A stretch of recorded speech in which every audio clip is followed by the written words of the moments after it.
Okay, so this is foot floats, and you're just looking to keep your balance from left to right, and also watch whether you're pushing through your stomach, whether you're arching your back off the floor. So you want your feet and knees with your feet in line with your knees, in line with the bony bit of your hips, which stay up to the ceiling. Ribs relaxed down, back of the neck nice and long, so you're not looking up to the ceiling, you want that little tilt. Arms just relaxed at the side, and then all you're going to do is breathe out, lift up on pelvic floor, and as you lift up, just float the foot up off the floor. Breathe in to lower. So again, you'll breathe out, lift up on pelvic floor, and then just float the foot up. So it's not a knee lift. I want you just to barely move. You just want to feel that you're shifting your weight out of that foot. But as you shift your weight out of the foot, what you're not kind of doing is allowing the hip to roll through. So you don't want to feel that you sort of shift from side to side. The other thing is you don't want to push through the stomach to lift the leg up. So if you feel you're doing either of those, make sure that you brace first. So think of breathing in. As you breathe out, pull up on pelvic floor, feel that connection between the hip bones, and then just float the foot off. Breathe in to lower and release. And again, breathe out, pull up on pelvic floor, feel the connection between the hip bones, and then just lift the foot off. Okay, so moving on from the foot floats, we're going into knee lifts. This will actually feel easier because you add some momentum into it, so it's not as controlled. But the sense that you had when you floated your foot up off the floor, I still want you to feel that you've got that connection rather than just flinging the leg up. So nice and level left to right still, level from your belly button down to pubic bone. Breathe out, pull up on pelvic floor, float the foot up, and then continue to lift. So the foot is in line with the knee is in line with the hip. So most people want to hang the foot down. Make sure it's lifted up so you've got a 90-degree angle, and then when you lower, you're lowering from the hip, not from the knee. So lifting is the easy bit. So we're still going to breathe out on that. As you lower down to the floor, the weight of the leg is pulling your back out of that neutral position. So if you control it all the way down with the back still in neutral. If you feel it's pulling you, then just bring your foot in a little bit closer. So at the end of the movement, you'll move through the knee a little bit more than the hip. So what we're working towards is maintaining that 90-degree angle so that your back stays level that whole time. But again, if you need to ease off so you're not pulling on your back, just take the foot in a little bit closer. And then if you feel that you need to, breathe out on the way down as well, so it helps to keep that control. Okay, heel slides, the same setup, feet, knees, hips, ribs, back of the neck long. From there, slide the leg along the floor so you can keep contact with the floor, so you're not taking the weight of the leg into the back. You're breathing in to extend the leg through. Breathing out, draw the leg back in. Whole time your hips to ribs are staying still.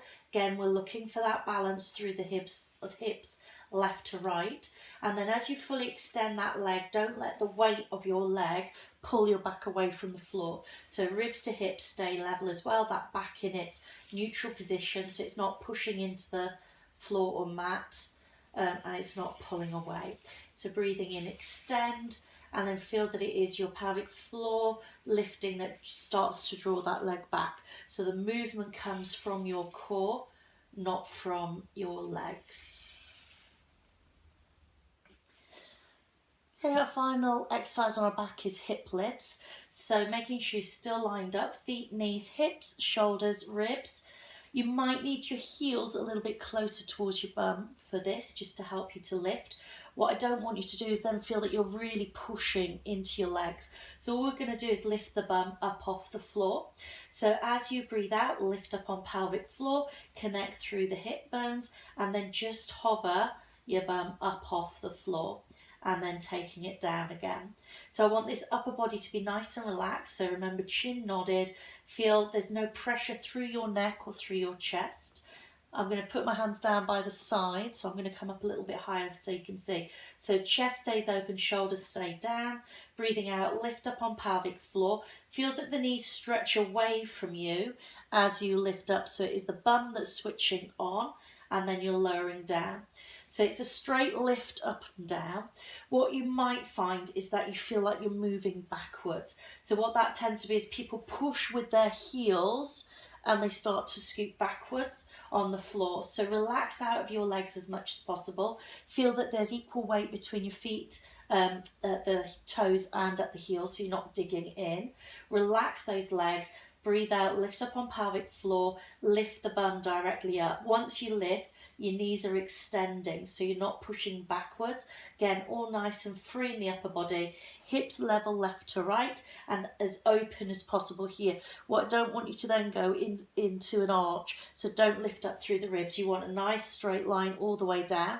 And what we're looking for is that this stays relaxed. You're not pushing through your back or your stomach to lift. So there's no kind of push out, pressure outwards. Keep that nice and level. Breathe out, lift up as high as you feel comfortable. So just start easy and then lower down.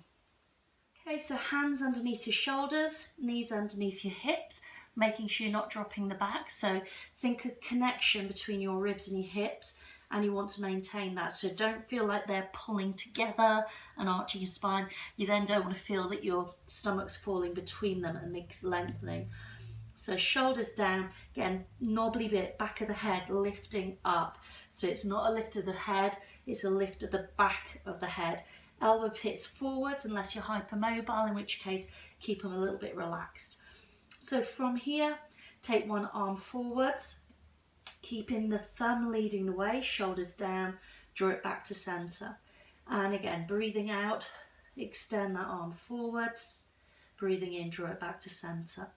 So you want to feel that your shoulders slide down away from your ears, head is lifted, and you're not moving from side to side. So your shoulders are staying down, ribs are staying still, and you're not swaying from side to side.